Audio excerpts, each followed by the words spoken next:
Investing in real estate with your VA loan. This is probably one of the least talked about topics in the military community, especially if you're active duty and you're trying to find ways on how to leverage your VA loan to build wealth through homeownership. Let's face it, the military is a great starting point, but it's not going to make you rich. You need to do things outside of the military that will build wealth, and it's very hard to do if you're active, right?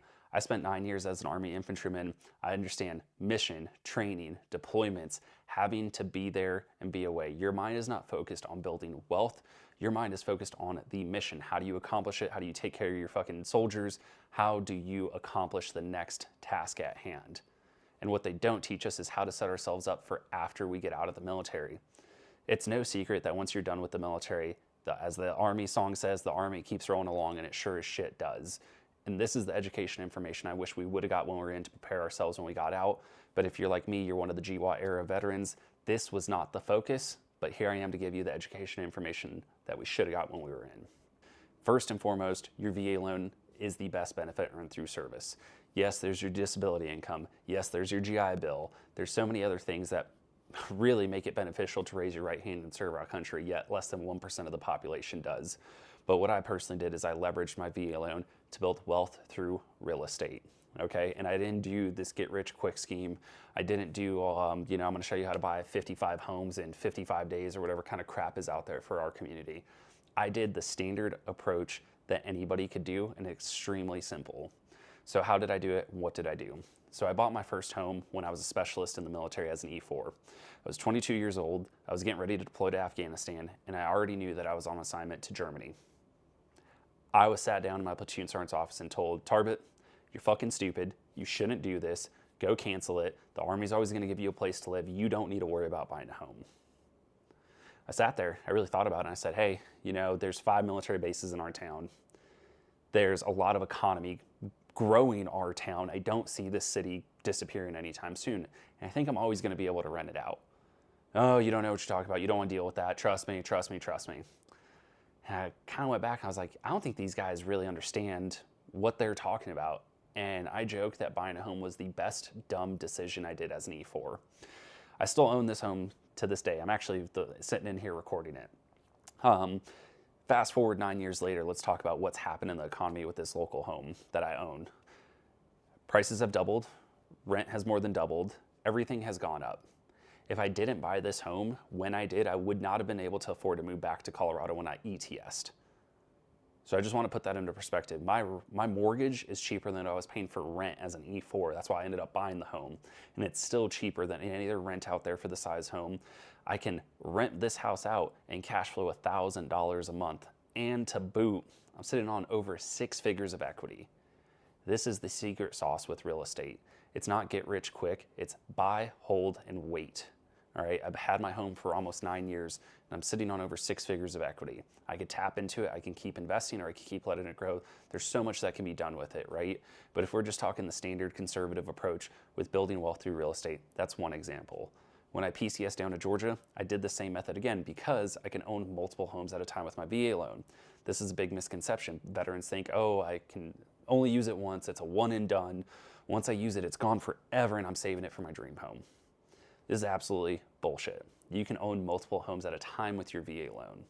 So I bought a house when I was down at Georgia. Now I rent it out. Now I cash flow about $400 or $500 a month, and I'm sitting on about $60,000, $70,000 of equity with that home. This is the formula, especially if you're active duty. Buy a home at a duty station, PCS buy another home, PCS buy another home until you max out your VA benefits. Then you look at different loan programs. Maybe you start investing in different homes with different loan programs. And the other thing too that people don't talk about is how to buy a multifamily property with your VA loan. I often like to say if I could go back in time and restart, I would buy a multifamily property myself, whether that's a duplex, triplex, or quadplex, live in one unit and rent out the other. When I PCS, I would do this exact same thing. When I PCS, again, do this exact same thing. By the time you know it, you did 3 PCSs, you could have up to 6 to 12 units cash flowing. Again, if you're looking at doing 20 years in the military, and I was enlisted, the pension isn't that great, if I could just be honest with you. This will help set you up for success, whether you do 10 years, 20 years, 30 years, whatever the case may be. You really need to look at it from this perspective. So these are things that I wish I would have known and done from the beginning. Like I said, you can own multiple homes at a time with your VA loan. You could purchase multifamily property with your VA loan. A big thing you need to know is that the VA does not issue funds directly. This is a big misconception in the military community. They think they need to go to the VA loan, or they need to go to the VA for their VA loan, excuse me. That's not the case. Who is going to approve you for a VA loan is an approved, licensed mortgage institution. When you go to Google and you type in VA loans, unfortunately, the first people that pop up are not the VA. They may have something with veterans in their name or a military branch or things like that.